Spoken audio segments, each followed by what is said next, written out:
Hey everybody, it's Jaret from the Rockstar Dad Show. Coming up this week on the program, we're going to talk to Gavin Smith, one of our touring photographers and one of the coolest dudes you will ever meet. Also, Lego Batman, and man, it's a good episode. That's this week on the Rockstar Dad Show. This is a song for my friends Jaret and Gary. They started a podcast and said a theme was necessary. They're just a couple of guys in a band that you know. Some rockstar dads who started a show. So here's the next episode. Oh, yeah. I don't know why. The music beds just make me so happy. You know, they really do. Just make me so happy. I wish I had a better fade situation, but you know. It's fun.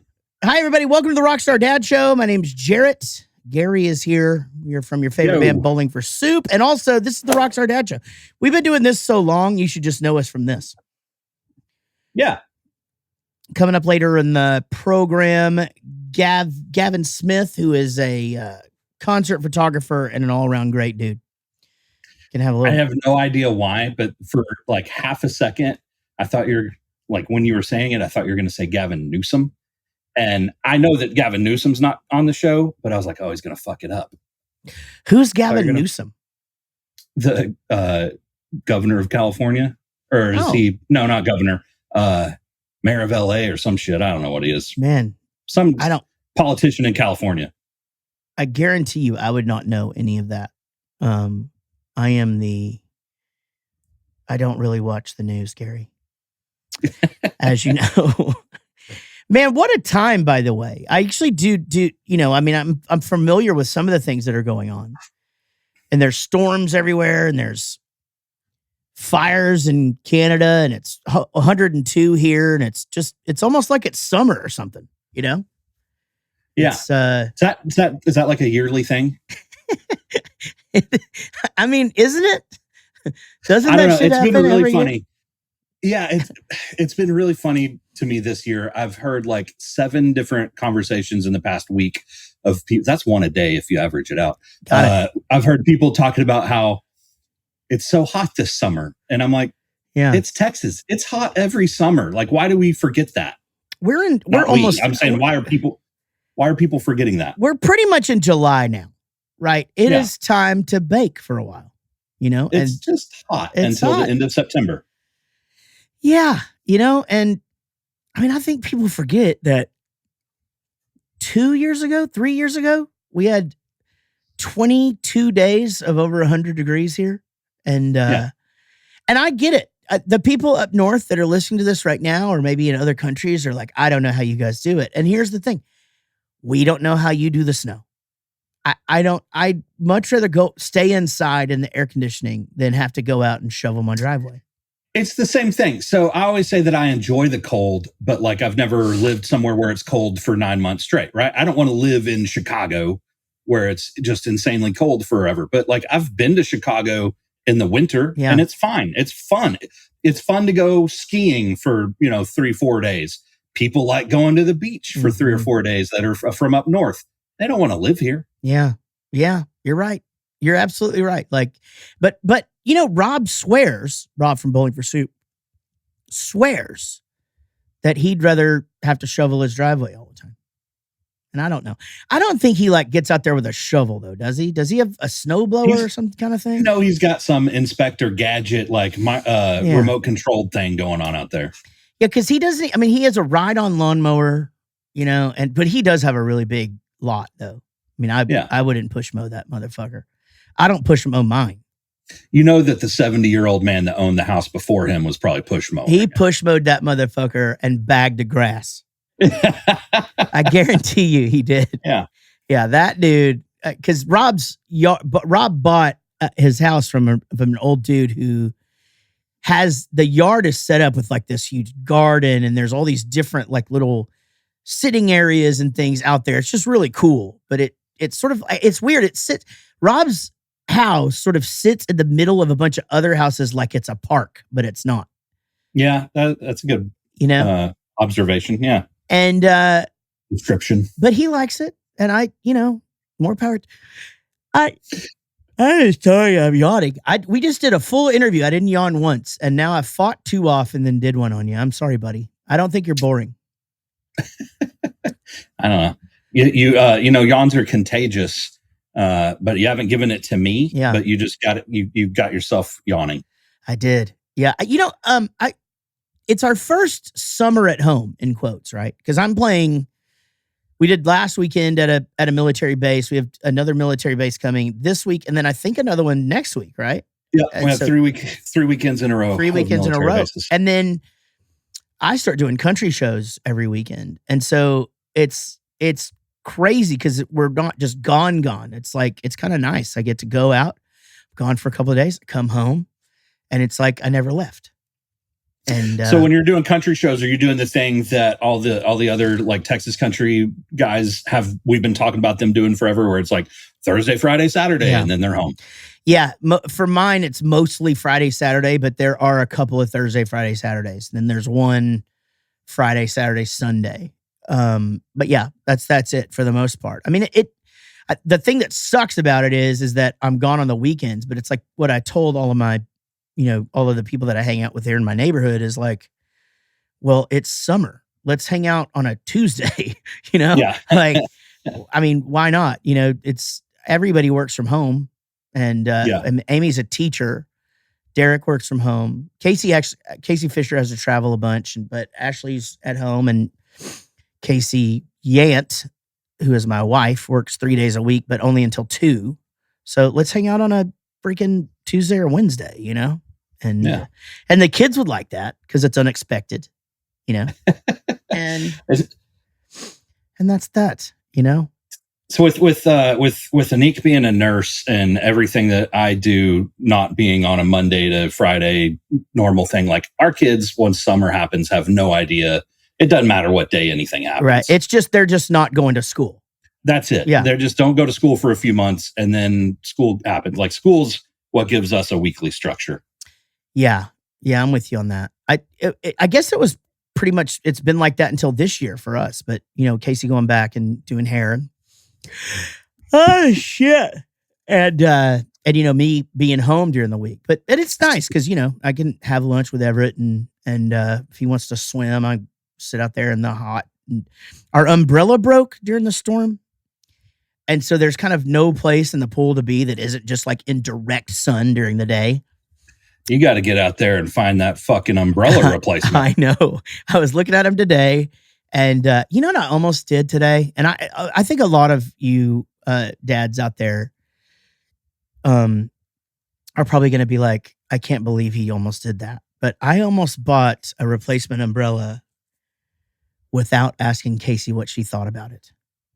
Yeah, I almost did. And now I realize a lot of you guys, and you might even be this way. You might be like the guy in your house that does like buys the couch and the chair and stuff like that. I don't know. You're very much like you're domesticated. Yeah, I buy most of the furniture and stuff like that, but I wouldn't go buy a couch without Anik. What about a pool umbrella? Man, that's like on the borderline. Yeah. Like my instinct would be, I'm just going to go solve the problem. Right. And, exactly. and not until you said it I was like, oh crap, I'd probably come home with like something just fine. Yeah. And she'd be like, well, it's not really cute. Yeah. So it's been broken now for 3 weeks. And then then she had a friend over yesterday, and she was like, well, we can't get in the pool because there's no umbrella. And because she stays completely out of the sun, for those of you who are like being dicks and just going, well, it's a pool, just get in it. That's not the point. She doesn't get in the sun. So anyway, she's like, yeah, well, and so I'm just like, yeah, just, go pick one out. We'll pick one out. And it just never happens. And so I'm just like, I was looking today and I'm like, man, I'm just going to get this one. And then I thought, man, if I get that one, it's going to be that thing where exactly what you just said. She's going to be like, that's fine for now. And then it's going to sort of hurt my feelings and sort of piss me off because I was, as you said, solving a problem. Yeah. And then I'll be passive aggressive about it, and then it'll be a whole damn thing. So I didn't do it. Instead, I'm going to send her a link to it after we get off this show. And hopefully we have a replacement. after the weekend, and then we can sit and enjoy our pool in the shade like it is meant to be. Yeah, you're stressing me out here thinking about all this, because I'm sitting here thinking on something like that. Here's what would happen is Anika would complain about it needing to be fixed. Yeah. And I would probably just go solve the problem, but then I'd probably complain about it being wrong. Yeah. And so then the next time that same thing happens, I wouldn't solve the problem. I'd be waiting for her to go get it, but she would just continue to complain because I'm supposed to go get it. Yeah. That's probably how that would work. So now I'm all stressed and I'm all worked up. That's pretty much it though, right? Like there's so many things like that where it's like, it's not urgent until she sees it. And then it's like, hey, are we going to fix this thing? Yeah. Just literally pick out anything you want, anything in the world you want and get it. And it'll be great. And then we've been talking about that fucking plates. She doesn't like our plates. They're the exact plates I had when we met. They're Fiesta, right? Mm-hmm. Probably not in style anymore. I don't know how any of that works, but they're like, we need to get new plates. Great. Pick out new plates. We've been together over 10 years, still using the same plates. Yeah. That's one of those we meaning you. Yeah. But if I went and picked out plates, can you imagine? I picked out silverware one time and it was horrible. It was a horrible thing. You know what? They need to have any of the tumbler companies need to start making plates. I know some of them make dog bowls, but they should make plates. That way we have a full set. Like all of my cups are just tumblers now. So like they need to make plates. Yeah, we got the dog bowls and all of everything that I drink out of. You're right. Yeah, except for coffee. I don't put that in the tumbler because I don't want it to stay hot. See, the trick for me is I still put it in the tumbler, but I don't put the lid on for like 45 minutes. Okay, there you go. Yeah, and then it stays at the perfect temperature for hours. Once you put the lid on, you're good. That's a good. Okay. Well, I just once it gets to the drinkable temperature, I just down it. This is big news. Yeah. Big breaking. Let's put Let's hear this. I'm kind of working my way off the coffee. I haven't had coffee for a few days. Wow. Okay. Is there a reason? Just eliminating things and seeing if things have been bothering me in different ways. Yeah, caffeine. Yeah, because I've drank caffeine my whole dang life, but I stopped drinking sodas a while back, and I was still on coffee in the morning. And I went from like drinking probably 4 to 6 cups a day down to like 2 for the past year and a half, 2 years. But for the past few days, none. Wow, that is huge. That is going to break little Robert's heart. I'll still hang out. Him waking up and having coffee with you is a big part of his day. Yeah, maybe I'll still have a coffee here and there, but I'm trying not to do it all the time. Yeah, I get it. Because it's I don't know. It's like you never because they'll tell you that it fucks with your sleep and it this and that, and you're like, okay, but then I don't really ever see a difference. I quit drinking soda. First of the year and still haven't had any. And it hasn't changed anything for me. It's just nice not to be addicted to it. However, we go to the movies up here at Cinemark. I'll call you guys out at Cinemark Cut. That's what it's called. It's a new, what do they call it? Concept. And they don't have iced tea anymore. So there's nothing I can drink. I don't drink just carbonated soda and I don't drink any sugary beverages. So there's nothing I can have. So I just say, well, I'll take an ice water. So they bring me a kid's ice water. And I'm like, well, I want like a man's ice water. I want like a large, like you're going to bring me a large one and I'm going to drink all of that and then ask you for another one. Like that's how much water I drink. Yeah. And they're like, well, we have to charge you for that one. We can give you this one for free. And so smart ass Jaret is thinking, all right, just order 8 small waters, Yeah. But I'm just like, just give me. But so now when I order a water, I have to go, I'll have a large water. And yes, I know I have to pay for it. And even then they're going, yeah, I know it's stupid. And I'm like, we don't have to have a conversation about it every time I order a water. Like, we both understand you're going to charge me.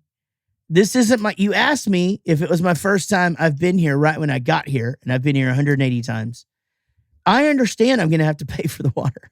See, I want to, like, my instinct on that would be like, okay, fine. And the second they walk away, I'm hitting the button to call them back and be like, I need a refill. Yeah. Right. And the second they walk away, hit it. But the problem with that, and that's my instinct. Yeah. The problem with that is it's not the 17-year-old kid that's bringing you the refills problem. It's they not think it's stupid too.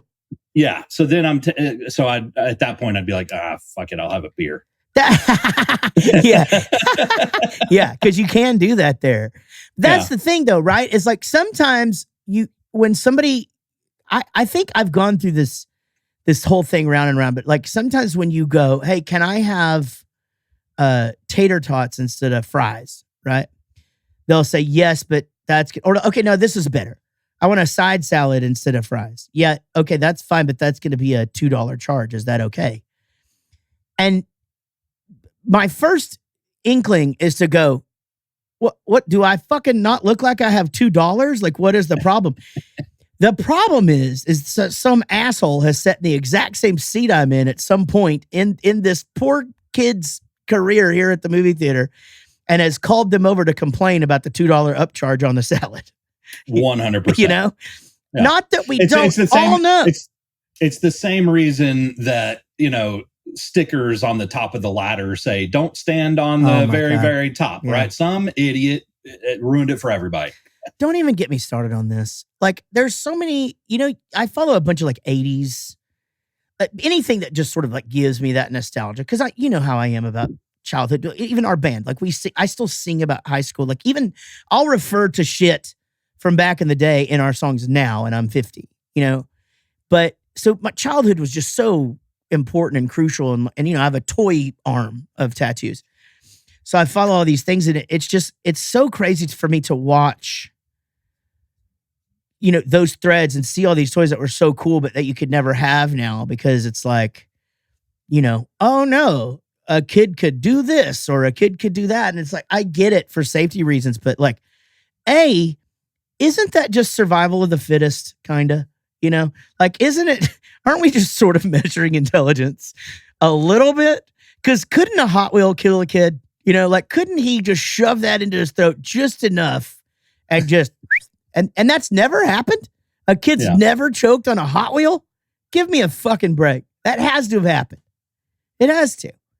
Yeah. But anyway, it's all of that shit. Anything that when somebody has done something stupid, and I'm not saying kids at this point, I'm just saying like they had that little garage. You remember the little garage that we all had? And it's like it was like a parking garage is what it was. And you had Hot Wheels on it, and it had a little ramp that went down or whatever, but it had like a little elevator where you could make the car go up. But that elevator was on a string and it wound up, right? But this string was like, and then there was a little gas pump. This is what caught my attention. Little gas pump with like a 8-inch little rope on it, right? Okay. So you could pretend gas in the car. And I'm sitting there looking at that like, you could never have that rope now. That fucking rope could not exist. We can't have that. A kid could wrap that around his finger and his hand might go to sleep. And man, would this company hear about it,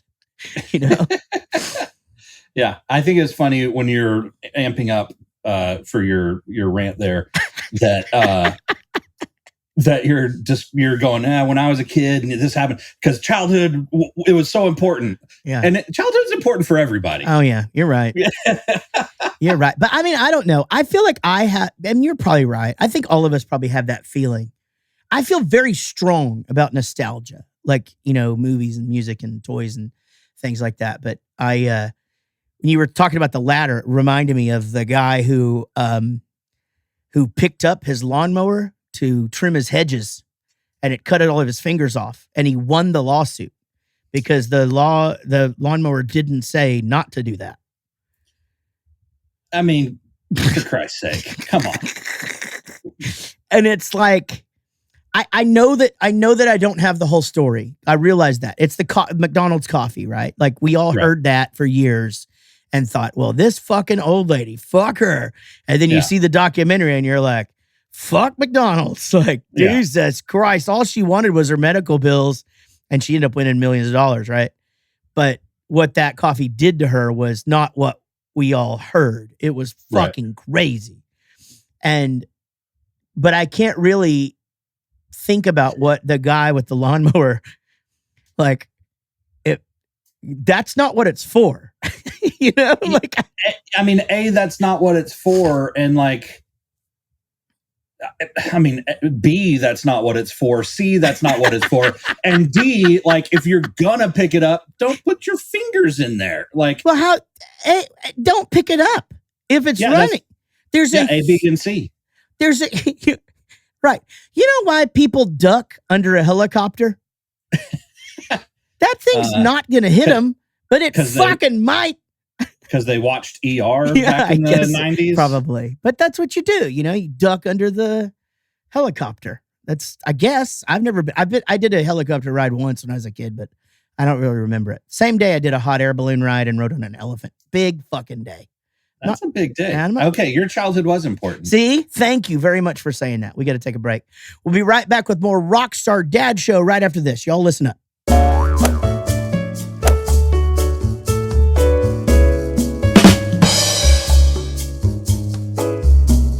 Welcome back to the Rockstar Dad Show. Don't forget, we are on Adobe Radio every single Monday at 2 p.m. Eastern. Again on Tuesday nights, and then you can get this thing on podcast and listen to it wherever you want. And quite frankly, a lot of times you get more show, more of our interview at the end, which is always great. And if you do that, why not click that subscribe button, leave us a good review. It really does help. And also, don't forget, we're on social media everywhere. We're on TikTok. We've got a little bit of a break happening. I want to take a moment on this show and just say a huge thank you to Sean, who started out on Jaret Goes to the Movies as a free producer guy and really made himself an asset to the show.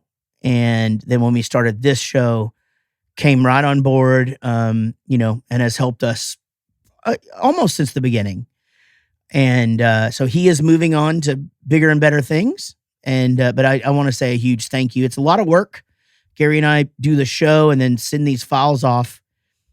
And, somebody's got to make it all make sense. So thank you to Sean, and good luck in everything you're doing.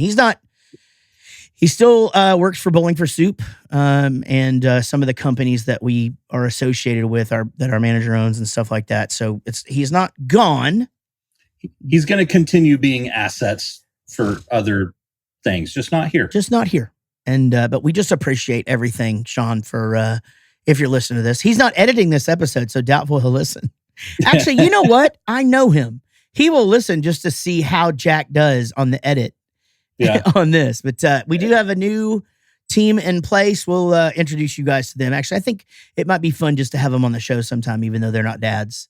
It might that would be fun, and we're gonna go do some stuff on their shows as well. Yeah, so that'll be cool. You guys will hear it in the coming weeks and months. We have lots of cool guests coming up, and it's summer. Bowling for Soup home for the summer, but out for the fall.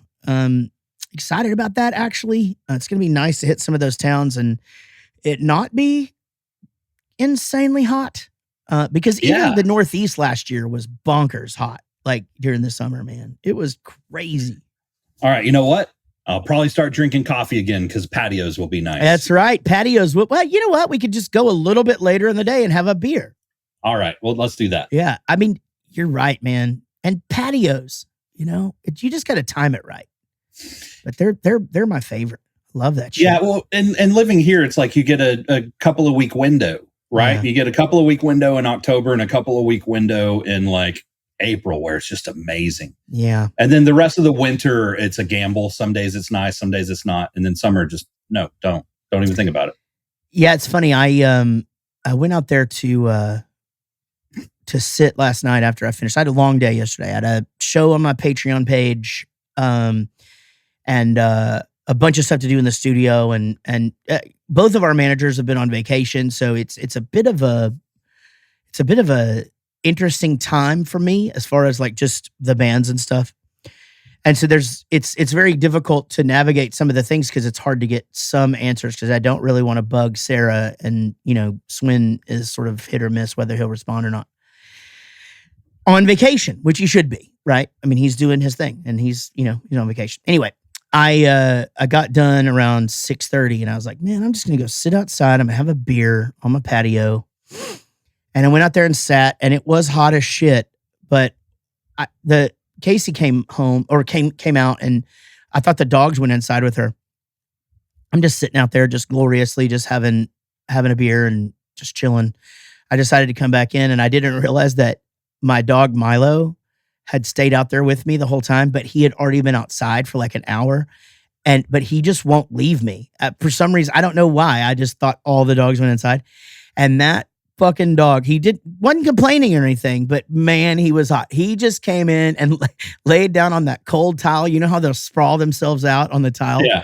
And that poor boy was so hot. I felt terrible because I honestly had no idea he was out there with me. But, I don't know. Maybe that's punishment for busting through the fucking fence again. There you go. Let me ask you this. So yesterday, Tyler and I were driving.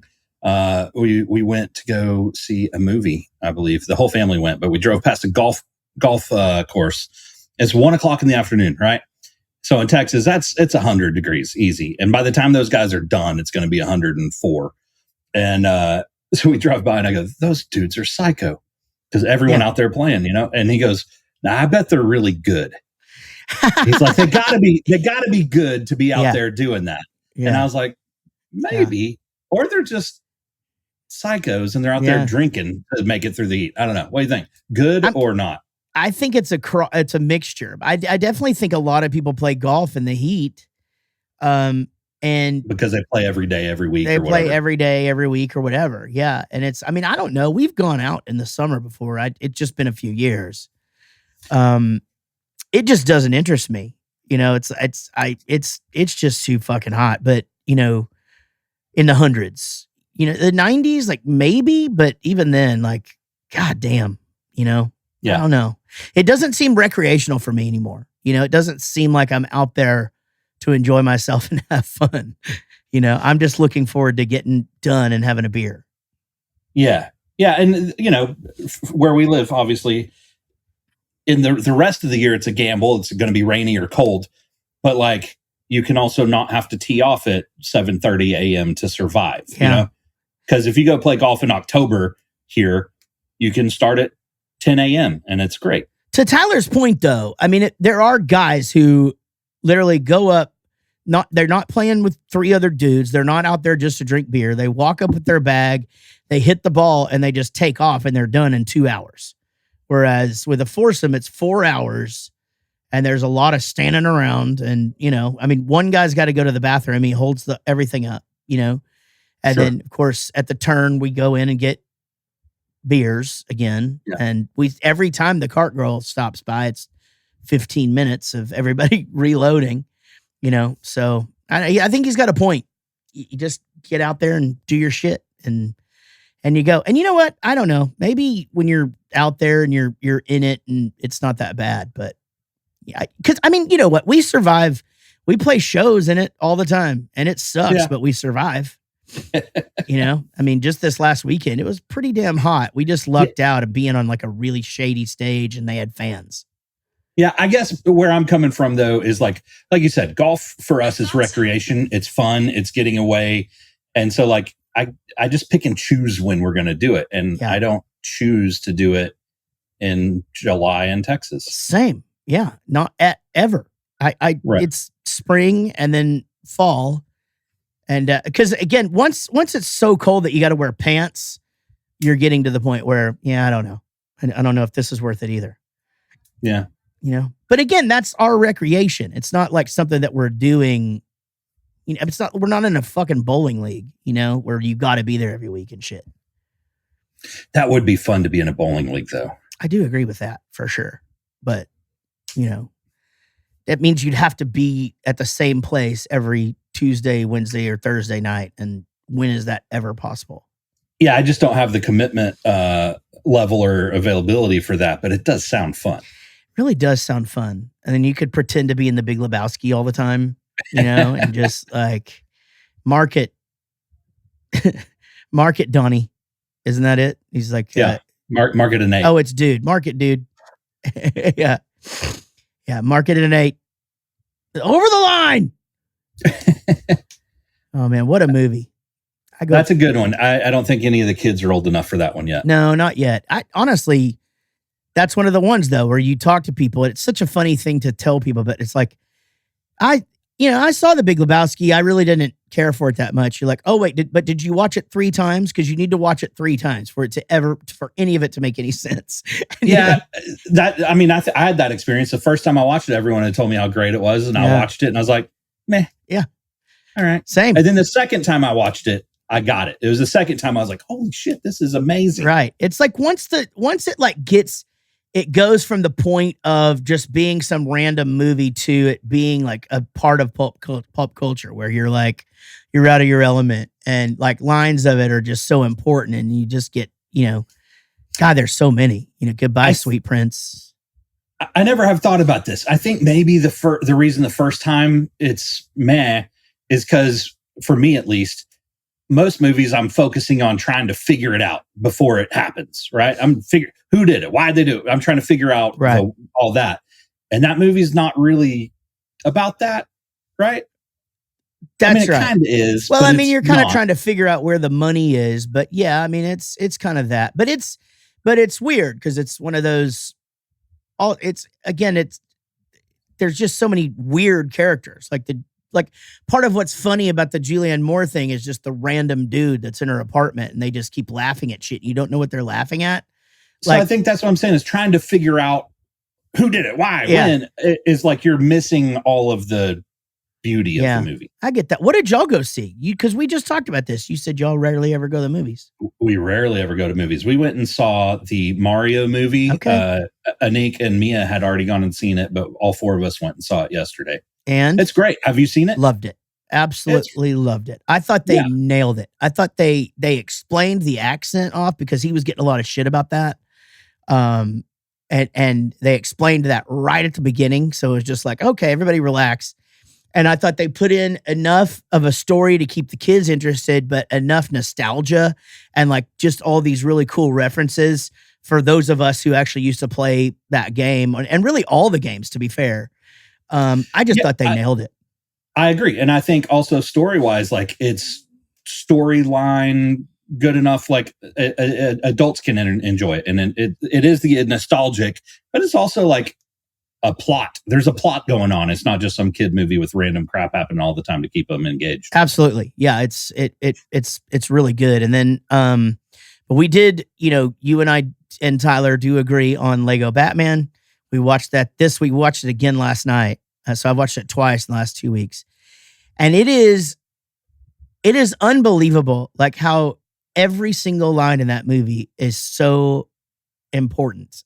Like even just little sidelines, like people yelling shit in the background is so funny when you like really start to get to know that movie, man. But my God, is that movie funny? Yeah, that's one that like you'll miss the joke because you're still laughing from the joke before. Right. Or telling somebody about what the reference was. Yeah. Right. Like it's just so packed with funny moments. Yeah. Just the fact that like at the end, they're all dressed up as different Batmen and what's his father figure's name? I can't think of it right now, but Alfred as dressed up because I just always really liked the 60s and he's the 60s. They just keep making fun of the 60s Batman all the time. Yeah. God, it's just so, and then just, what's the password? Iron Man sucks. That's a good one. God damn it. It's great. All right. Well, you know what? We have talked long enough. Let's get to our guest, Gavin Smith, coming up. He is a photographer for bands, and one of those bands is Bowling for Soup, also Less Than Jake, and a bunch of other ones. You can find him at Gav Front Row on the socials if you want to prep for the interview, but that's coming up right after this. Y'all listen up.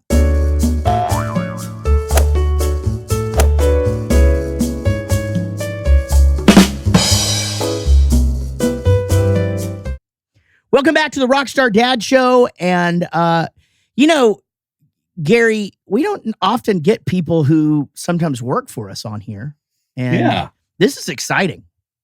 Yeah, I told you last night, whenever you sent over that Gavin's going to be on the show, I'm like, this is going to be a good one.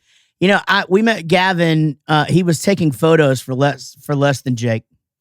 And we were on tour with them. And their social media just looked so good. And at the time, we were doing what we could. Marco's doing 3 different jobs. And, I'm trying to put out what I can, but we just didn't have anything to. And honestly, I'm going to be honest, we were a little jealous. And so Gavin asked to shoot one of our shows. And I was like, yeah, that'd be great. Then I was like, can you just not stop doing that, please? Can you just not stop shooting the shows? That'd be great. And I've not gone anywhere since. Yeah, absolutely. Gavin, how you doing, man? I'm doing good.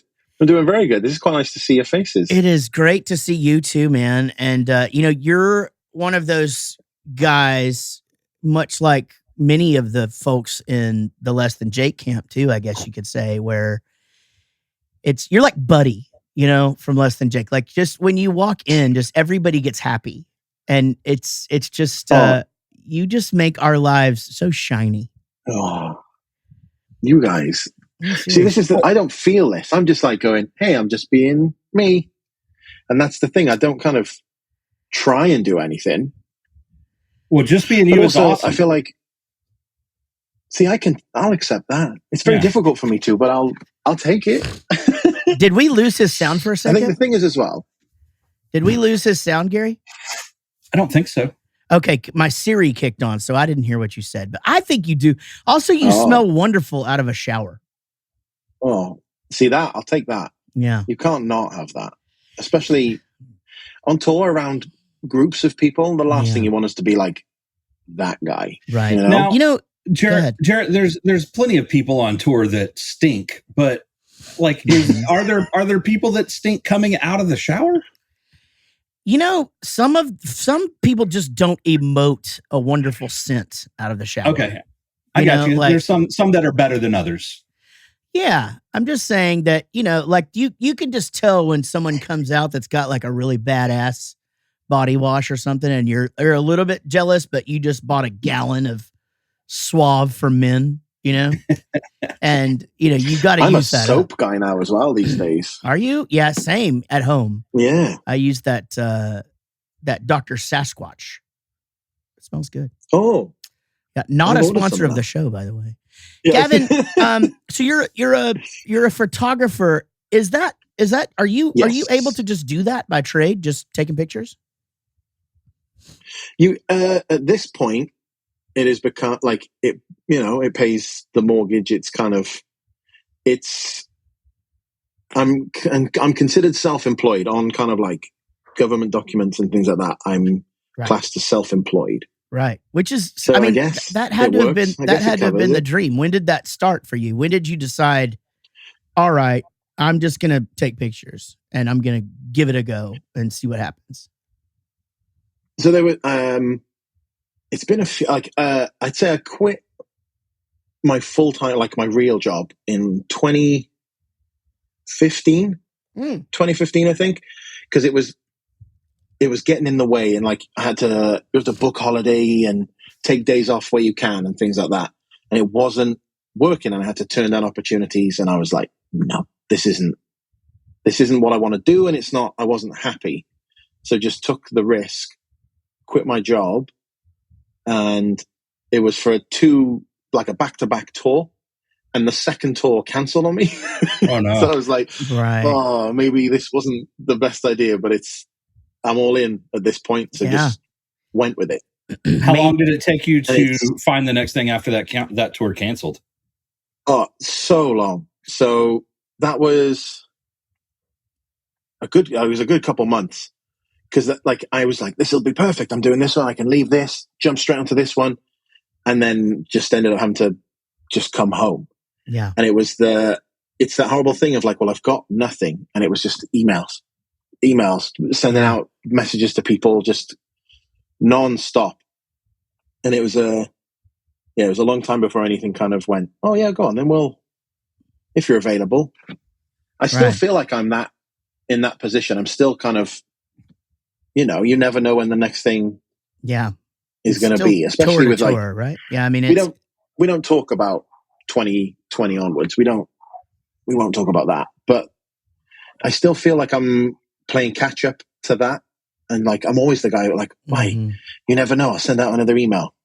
Right. Yeah, I mean, it's a hustle, You never right? know. And it's also like to me, it seems like concert photography is so competitive, and it's also so like there's so much stuff out there that people can get and do themselves that you really have to show that you can do something amazing for people to even listen, right? I mean, for people to even take a look at what you're sending.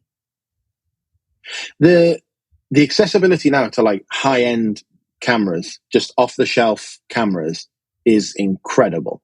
And you can just, with not even that much money, you can get a decent camera with a good lens, and you can learn how to use it, and you're off.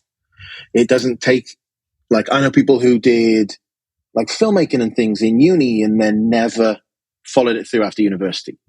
And it's just something that I feel like anybody has access to it. So it makes it more accessible than I think it ever has been before. I'd agree with it. Like it's definitely more accessible. Anyone can go get a camera, and anyone can watch some YouTube videos and figure out some tips and tricks and practice and get a little bit better.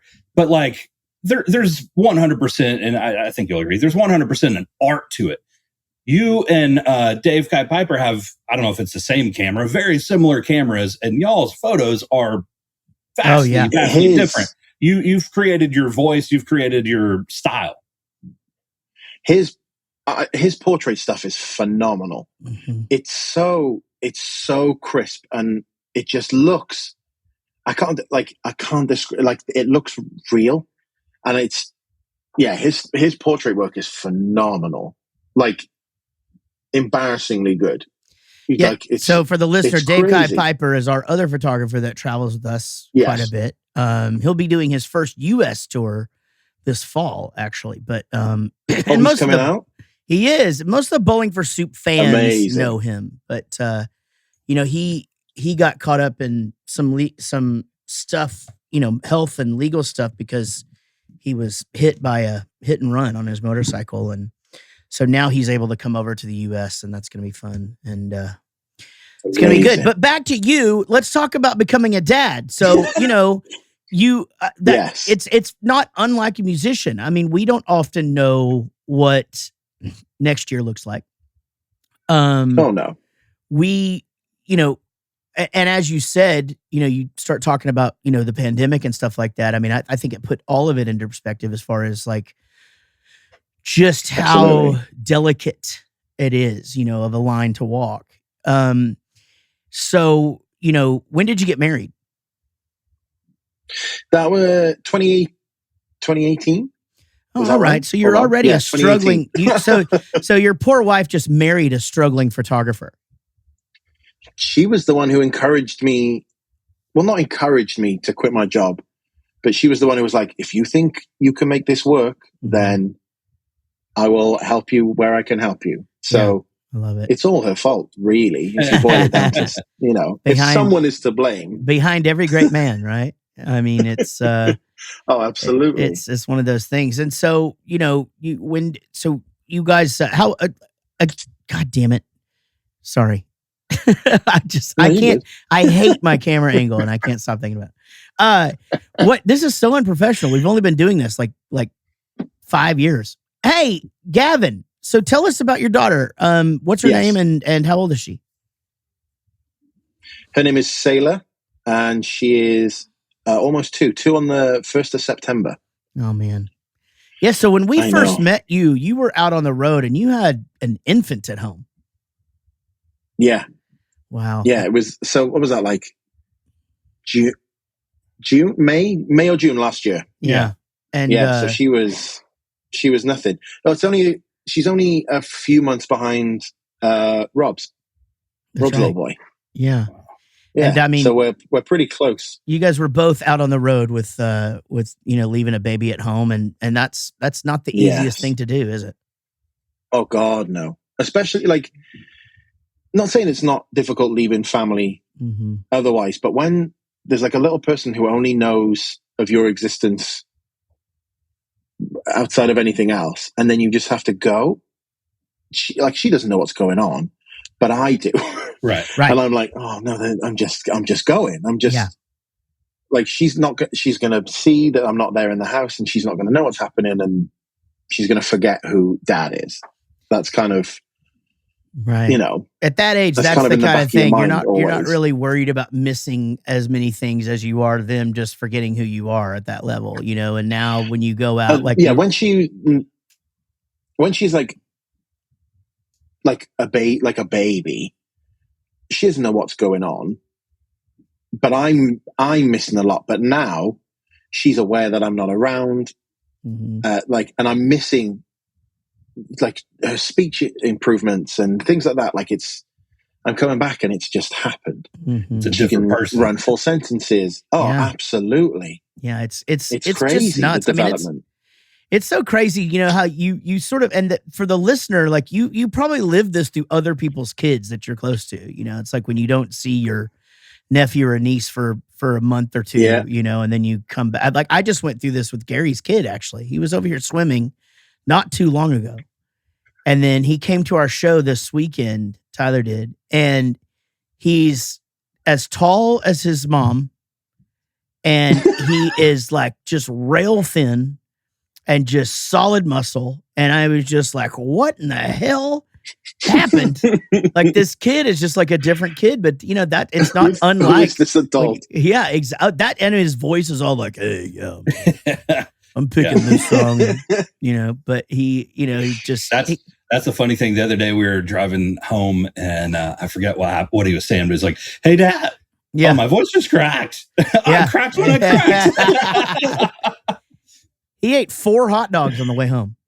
Yeah, he's a grown boy. Yeah, he was putting them away, that kid. But yeah, it's one of those things that we talk about. It's, how has technology changed just in the short time that you've been doing this? Like, is it almost like, I guess it would probably be for us, for like musicians who have studios and things like that, or like live sound engineers, photography, and just all of the things that you have at your fingertips. Is it you have to constantly stay on top of it? I feel like a lot of it, sometimes if you have a camera and a lens that you like. So I shoot with a Sony now, but I used to be Canon, and I could change the lenses, change the settings in the dark, not even looking. Like when you see that, like the guys building the guns with a blindfold on, right? I felt like I could do that with the camera. I knew all the buttons, all the settings, and I could change them without looking. You're in a dark venue. I learned everything. And then I saw that other people's work was the quality was better. And I was like, what, like I need to step up. So that you get a new camera, researched it, spoke to other photographers. And then now the camera I have, there's now better cameras. And it's this thing of like, you can always upgrade. It's like with the phones, everything within 6 to 12 months, they've gone, oh, we can do a higher resolution now. You want that, don't you? And I'm like, yeah, I do. Right. I do want that. But it's constantly changing. Like, to sound like an old man, like memory cards are getting smaller, but the size on them is so much bigger. Things like that. It's always so true. Yeah. To be better. Right. But I think if you're comfortable with, because I know people who still shoot on film and they're like, I love it. I don't want to go digital. Right. Mm-hmm. And that's, in terms of the way technology is going, that's like an obsolete. That's like releasing a movie on VHS. Mm-hmm. Just because, I can do it. No, there's a very niche market for it. But it's not really what what you're capable of. And I think if you find technology you like, you find what it is, you get comfortable with it, and you learn the camera, you learn the lens. Because there's going to be a point where I need to upgrade and I need to change. But right now, I feel like, especially with that gap, the pandemic gap, I've not used this camera as much as I did my Canon was a workhorse, and like I destroyed that thing. I ran it into the ground, and I just don't feel like I've had the chance with this one yet. Yeah. To really go with it. Also, talking about people on film, though, recently, that's got to, film, those guys got to be like guys and girls, like wedding photographers or something, because what you do is we depend on that turnaround, like we do a show. Yeah. And quite frankly, I have come to expect, and not something that it's just because you guys are able to do what you do. I sort of just expect to wake up with badass shit in my inbox the next morning, so that I can share and go, hey, Toledo, that was great. Yeah. And also part of the turnaround is what I love doing with it, because it's like the night of the show, you can post something from that show, and it's immediate for people who were there, people who missed it. And it's gone. It's out there straight away. I love doing that. Yeah. I don't know. I'm sure there's somebody that could, but I don't think you could do show photography with film, because you have a finite amount of shots you can take, and the lighting's changing. And, I'm assuming there's part of it where you're just taking shots and like, oh, that's garbage. Let's delete this. Cause so much stuff. People are moving, lighting's changing. The ratio of stuff that I keep compared to what I took is shocking. Sure. But it's, like you said, like the constant changing of the environment. It's not like a studio where the lighting is, the same, and the circumstances are exact. It's constantly something's happening, something's different. Right. I think if you're shooting film, you're a much more competent photographer than, in my opinion, than someone who's purely digital. Well, and also I think that we see the people that are shooting film are probably doing both, right? They're the ones that have the 3 cameras around their neck in the pit, and absolutely. They're getting a few things here and a few things there, but then you guys just pretty much hold the fucking button down, right? I mean, like, what do you take? Like, if you could guess, like during one set, like one Less Than Jake or Bowling for Soup set, not festival, like a full show, how many photos do you think you take? Well over 1,000. So I was going to say 1,000, but I was set. Yeah. And I could see that, because you're doing pre-show, post-show, but for those of you who kind of wonder how it works, he just kind of shows up in our dressing room about 20 minutes before we go on. And then, starts to kind of get us, kind of gets us, you've probably seen, if you follow Bowling for Soup, you've seen us, what we call snapping the whiskey, which we all hate, but we do it. Yeah. Gets a funny one of those or two each night, and then, follows us out there and does the show. And then there's some, sometimes some after hangs, things like that. But, you're in the crowd, you're in the pit, you're on stage, you're back behind the drummer, you're, trying to just get things from the side, from the front, from places that, and always on the move, I think that's another thing that people might not think about, for people who do what you do, is just how exhausting. I mean, you're basically doing a set too. Everyone kind of comments. They'll be like, "Oh, I saw you up on the balcony," and then all of a sudden you were behind the bass, and I was like, "Yep, yes, I am," because I don't want to miss. I don't want to miss a moment. Like I'll know, like with you guys, for example, you have the hands in the air, jazz hand, spirit fingers, and that's. You want to be at the back of the room for something like that, because you want to see everyone's arms up, and you want to show, how into the set everyone is. But then also you don't want to be at the back of the room for all of it, because you're missing some of the action. So you've got to move your way through the crowd, go around.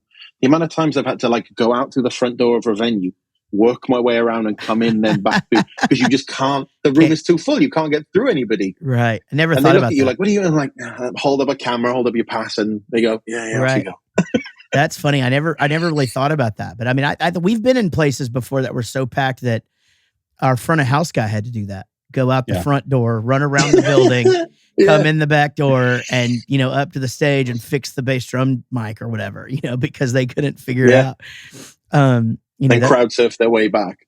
Yeah, that's how we should send them back or whatever. That's how Yeah. you're getting back there next time for sure. Stipulate it in we the put contract. That's the way. Yeah, we just put you on the Aquabats piece of pizza, and Yes. Oh, I would love to and do just that. send you on your merry way. You know. So I got a question for you, Gavin. Yes. Obviously, doing tour photography, like you're doing photography for bands, and you accept which bands you're going out with, but you don't always make the schedule, right? The work happens when the work happens, right? So there's times you're going from this tour to this tour to that tour, and you're gone a lot. You're traveling a lot. Do you have a thing where obviously after being gone a while, you want to be home, but then you get home and you're like, but the work's out there and I need to be gone? Like, do you ever have the kind of I want to be where I'm not thing going on? Kind of, yeah. It's like a FOMO thing. Depends on, like, when I'm home, I want to be working. I want to be away. But then when I'm away, I want to be at home. I want to see my daughter. I want to be in comfortable surroundings. But then when you I think about it in a way of like, I'm in that situation now. The Les and Jake run finished last week. It feels like week before. And then I'm gone again now next Thursday, I think, because they're starting in the US. So I'm gone again. So it feels like it's such a small amount of time at home. You just got to cram everything in. You want to do days out. You want to go places, and you've got such a small amount of time to then fit it all in before you're gone again. And then it's, it all kind of happens without you around. Yeah. It is kind of like you want to be where you're not. It's so true. It's like I get home, I just miss home. I miss my dogs, my wife, my kids, like my friends here. And, there's stuff going on here that I'm not involved in. And I'm like, no inside jokes can be made up while I'm gone. And, I make a lot of rules for people. And then I get home and I'm just like, okay, I need to go play in front of people again. I need to go do what I do. Yeah. And, it's a constant sort of like push and pull for me too, and you're so right. It's like not really home. When I'm home, I'm happy. But when I do get on the road after a couple of days, I'm always like, okay, I'm done. I'm ready to go again. Like I'm ready to get the hell out of here. How many days did I fucking make? Did I make us go out here? Oh, she's had her bath. And can you say hello? There's Sailor. Oh, she's very after shy bath now. time. Does she have her post bath nice good smell? Yeah. Does she smell like daddy after she smells like a wet dog. We don't know why. Her hair, she smells like a wet dog. Oh, maybe they didn't shampoo today. Oh. No. Maybe it's just hose her down outside normally. Yeah, same. Yeah, we just dip ours. Bye. We just dip ours in a bucket. Because I was done here. Yeah. Gavin, I wanted to ask you something, and if you don't want to answer, you don't have to. I'm going to put you on the spot here. Go on. But one time we had a conversation, and I was just talking about how happy you are and how nice you are, and you led me to believe that there was a time in your life where you weren't like you are now. We talk a lot about we talk a lot about mental health on this show and just about overall happiness, and not just for dads, but for everybody. And my story, it's something that I talk about a lot. And I'm just kind of curious, what is that just something that, like, when you said that to me, did you sort of mean like you were like kind of an angsty kid? Were you sort of like angry, sort of like punk rock British guy? Or can you put that into words for me? Just what that meant? It's definitely more of an adult thing. I feel like as a child, I was very well spoken, very well behaved. Mm-hmm. I'm sure my parents would disagree, but as it's more of like as an adult, it was when I was a lot of things to do with like the job I was in and the circumstances with kind of like outside work relationships, things like that. Mm-hmm. I just wasn't truly happy, and there were things that were going on that I couldn't work out, like you can't place like why you feel this way and things like that. Mm-hmm. So ended up sort of having therapy and being on medication and things which is still now a thing. I think to go back to it, but I think a lot of people can relate to it, is the pandemic was very unhelpful in terms of just coping with mental health. Yeah, definitely. Thank you for sharing that, man. Seriously, that's huge. I mean, I have a tattoo that says "always angry," and now it's the more like people go, "Oh, do you ever regret any of your tattoos?" No, I don't. Yeah, but that's the one that kind of feels least relevant now of all the ones I have, because I wouldn't say I used to, in the job that I had, in the most, and I was so embarrassed, even like at the hospital talking about it. I punched a wall out of rage and like fractured like little bones like here. Wow. I can't remember what they're called. And then like you go to the hospital and they're like, "Oh, why did you do it?" And then you just be like, "Oh, you're a doctor," and I feel embarrassed going, "Oh, I was stressed in work." Yeah. And it's just like, people's lives are in your hands. And I'm like, "Oh, this guy on shift really wound me up." So I just had an outburst, and it's just embarrassing. Yeah. But it's things like that. And it was very unhealthy. And I never addressed it because I was like, no, I don't have time to deal with it. I've got other stuff to do. And I didn't. It was just an excuse to not have to address it and not have to kind of deal with what it was. And it's always kind of, it went away, and I had therapy, and it kind of, they were like, "We feel like you can move on now. This is good." And then the pandemic happened, and it kind of creeps back in, because I think it was just like the feelings of hopelessness, and you don't know where, like we're talking about, like the work is where the work is. There was nothing. You couldn't do anything. And it kind of, I say crept back in, it kicked the door down and it made itself comfortable. And and you can't, like, I don't know, like I worked so hard to get to the point where I was with my career. And then it just kind of like just turned off and it was gone. And I was like, well, that's that, I guess then. And then you kind of, you have to deal with what you're going to do going forward. And everything's changed now. And yeah, that was like, shows kept getting cancelled. It's like, oh, cool, I've got like 2 weeks coming up here. No, it's cancelled. It's not going to be now for another 6 months. And then that was, it wasn't a great time, and it's still not great, but I feel like the position I'm in now, I feel like I have more purpose than I did before. And the way that like my career has changed and my family has changed, I feel like I now have a purpose outside, like being home and being away. I have a purpose for both, and it's like it feels a lot better than it used to. Definitely does.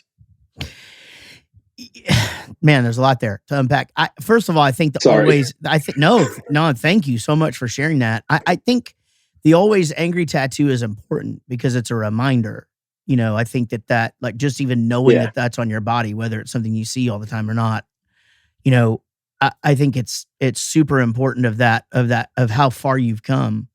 And I don't think any of us can beat ourselves up over how we were during the pandemic, because, really we had one job, and that was to survive, and nobody knew what to do or I didn't clean the garage. I didn't lose weight. I didn't do any of the stuff that I could have done over that 2-year period, but I'm here, Absolutely. But yeah, I think it's just important that, that you're able to go through that, come out on the other side, sort of see when that creeps back in, do the work, and get yourself back to, because, we weren't quite out of the pandemic when we met, because we were all we were all still masked up, and we had a couple of COVID things occur on the tour, and was that just last year? Wasn't that 2 years ago?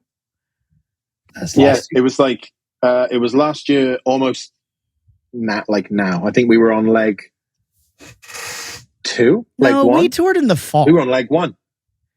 You guys are crazy. I'm December? going back to look at the calendar right now. I think It was last summer. Was it last summer? Yeah. No, but the first time we toured together was not the year before. No, Oh, it was the Back for the Attack. all right. Well, I just make shit up. So Yeah, you're right. yeah. Oh no. Okay, no. See, were you not on the shows that we did with them? The fall that we did. You know, remember we did Real Big Fish during the summer. No, and then I wasn't there for that. Yeah. Okay. So, So you've had tours with them, but I joined last year. I joined their camp. okay. Yeah. So Back for the Attack was when we met you. Yeah, that was last year. Yeah. Why were we I still know. masking up and shit? We were just all scared. Well, I mean, again, people were getting COVID and stuff, you know? I mean, still just, I it guess, a happened. big A couple unknown people thing. got it. Yeah. Yeah, Yeah. we weren't Yeah. masking up as much at that point as we were just still doing socially distanced stuff. Yeah, that's Yes. right. That's right. Okay, Yeah. I've got the two tours mixed up. Yeah. When we toured we toured with Less Than Jake the year before in the fall, Yeah. everybody had to have masks on backstage. Yeah, Except that was us. that time it would have been. Yeah, and then okay, now it makes sense. Yeah. Now it makes sense because Buddy was the only one backstage that was wearing a mask, and he was just like, I don't know where, you know. He goes, I'm just wearing this because I don't know what else to fucking do, and all the rest of us are just like, Yeah. we get it, man. Like, you know, I mean, I've washed my hands. I yeah, socially wear it. distanced. You I look, don't it know looks what else to great do. on you, buddy. You know, every time I talk about Yeah, you Buddy, can't, like, you both know you can't keep this in a mask and look good. It's not possible. yeah. What are you it talking pops about? My out. 7 chins or Yeah. my beard?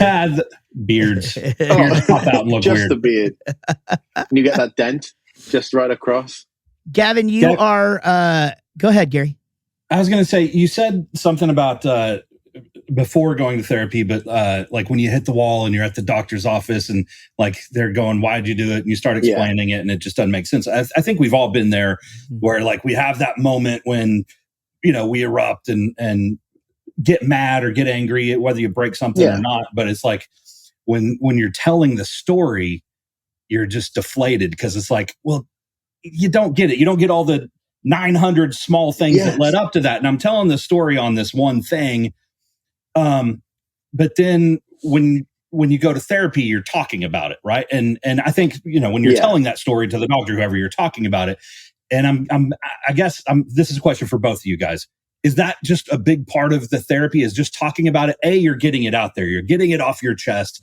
But also when you're saying it, you're getting some perspective on things like, oh, you know, I've been making this into a bigger deal than it is, or I've been taking it the wrong way. Just having yourself say it. Yeah. I always say this, Gary, for the first, when somebody reaches out to me and they're like, hey, I think I need some help. I'm like, you're already working on yourself. Like just being able to just start to talk about, have a discussion about, just to put it into words. So like a lot of times just sitting around talking with your friends, if you're super close and you can like spill your guts is very therapeutic, so to speak. But speaking for myself, you know, your therapist's job is not really to answer back and give you the answers. That you just sort of get steered into talking about these certain things, and then it's exactly what you said. You're going, oh, okay. Well, you know, Gavin, what's your perspective on that? I was going to say exactly that. I feel like when you talk to friends or someone like close to you, they want to find a solution because they want to help you, and they'll offer up answers to questions that aren't questions, and because they want the best for you. Yeah. Whereas with a therapist, it's not that they don't want the best for you, but they're not there to go, hey, they're there for you to go, oh, have I tried this? It's kind of like shouting into the void a bit, but there's someone there to hear it, as opposed to like when you talk to family and friends and they want to give you an answer. They want to help you with what it is. Man, sometimes that's not what you want. Yeah, that is such a great, all those are such great points, but you're right. Sometimes you want to talk to somebody and not actually have them try to help you solve your problems. Yeah, you know, absolutely. And I think that that's something that happens in couples therapy a lot. Just, you know, so the listener knows we don't hide behind it. Casey and I go to therapy on occasion. We consider it a tune-up. It's like an oil change for your car. You get in there, if something's bugging you, you work it out, and you know, sometimes it's really hard and sometimes it's, you know, like, man, we're doing great, you know, whatever. But, you know, that's one of those things that you learn sometimes is just a lot of times your friend or your spouse or something just want to be heard. They don't necessarily want you to start trying to fix their problems and all that. Absolutely. And that's the beauty of therapy, is to be able just to have this person who is listening and who can offer perspective sometimes. And when they do, it's usually something where you're just like, well, yeah. And then you're just like, God damn it. Why didn't I think about, like that, and, but they also like, I think one of the coolest things about therapy for me is that they allow you to give yourself a break. Like if there's some sort of a thing that you have a behavioral thing where you're just like, this drives me crazy. It drives everybody crazy. And they're just, well, let's figure out where that came from. And you can sometimes trace that back to this moment in childhood or this time in childhood where, there was trauma or there was trauma with somebody else around you. And this is the way you behave. This is why you're protective of yourself or others or, then it is just such a weight off of you because you don't sit there and just beat yourself up for being the way you are. Yeah. Interesting. I agree. Completely agree. Yeah. So, obviously I recommend therapy to pretty much everybody. I don't really know that there's anybody that can't benefit from it. I think there's a few people in our life, Gary, that probably wouldn't. But unhelpable. Yeah, it's not, I don't know. I'm not even sure they could stay on task. But regardless, Gavin, we've kept you a long time. Thank you so much for sharing your story and dude, thank you for having me. For being here, man. We didn't really talk much about fatherhood, but that seems to be the case. No. That's more and more on this show. We kind of forget because we get off on other things. But it's you have to come you're back. A dad, right? So tell me about your mental health problems. Yeah. That's our show. Yeah. That needs to be on a shirt. You're a dad, right? Yeah. Okay, let's talk about mental health. Yeah. Or a drunk story or whatever. Being a dad may be the prerequisite to some mental health issues. I don't know. Yeah, maybe. Yeah. I mean, You we're don't not get saying enough sleep. You're not eating properly. Yeah, absolutely. That sounds like tour though. Yeah. Oh, that's the other thing, guys, is that Gavin does what I consider the impossible and tours with 2 carnivorous bands. And he's vegetarian. And but he does the deal, which I said should always be the rule. Like, hey, you got to fend for yourself. We do the best we can. We try and get as much of these things, but if there's something you need, you got to speak up. Because but you do a good job at it. Buddy. Everyone's very considerate as well. Yeah, it's like, hey, can we go somewhere you can eat? It's like, I'll find something on a menu. Let's just trying to organize 10 to 12 people to get the same kind of meal they want. Right. Like, I'll just go where you're going. I'll eat. Yeah, if we go to a steakhouse, you're getting broccoli and a baked potato, right? I mean, you're going to be fine. Absolutely. And I'd be, are you kidding me? A baked potato? I'm in. Yeah. Jaret and I do that. It doesn't matter who we're with. I mean, exactly. I say this all the time. It's like, whenever it's a big group, I don't care. I'll find something I like anywhere. Just let's get there. Yeah. Let's figure a place. That's the big thing with your wife, though, right? Like you just get into that loop, and it's just so frustrating. Nobody wants to decide, and the wife is always like, "I don't care," and you're like, "Well, what about this? No, I don't want that." Well, you said you don't care. I genuinely don't fucking care. That's a big statement that I use all the time. I'm like, you're the one that like has parameters, so you should pick. Yeah. I agree. Well, we always at least have cheese pizza for you, buddy. See, I'm fine with that. I'm happy with that. Gavin Smith, you guys can find him at Gav Front Row on social media. Is that right? Everywhere, pretty much. Yeah, everywhere. I claimed it. I'm quite lucky. And it's great because he takes pictures of a lot of our peers and just sometimes you're just at shows with Less Than Jake or us and you post some pictures of other stuff and you're just you're a true artist and a great rock star dad and even more than that you're an amazing friend and I appreciate you. It is a genuine pleasure to have gotten to know you over this last 12 months or so. It's amazing. Same, buddy. Always fun seeing you and hanging out, buddy. Well, go go put little Sailor to bed, and we will. Oh, and he doesn't drink. I forgot to tell you guys that. No. Never though, right? You've never I drank? used to, but it's been like, I think 19 to 20 years now at this point. I just haven't Jesus. at all. Wow. Yeah. Goodness gracious. Yeah, I don't know how you do it, man, on tour. I don't know how I survive, to be honest. Vegetarian non-drinker. That's why you're angry, dude. You need to eat a steak and drink a beer. I'm kidding. Don't do that. Don't do that. You made it. This is why no one's taking me on tour. They're like, oh, it's too much work. There's no point. Guys, we will see y'all next time on the Rockstar Dad Show. Y'all be good. This is a song for my friends Jaret and Gary. They started a podcast and said a theme was necessary.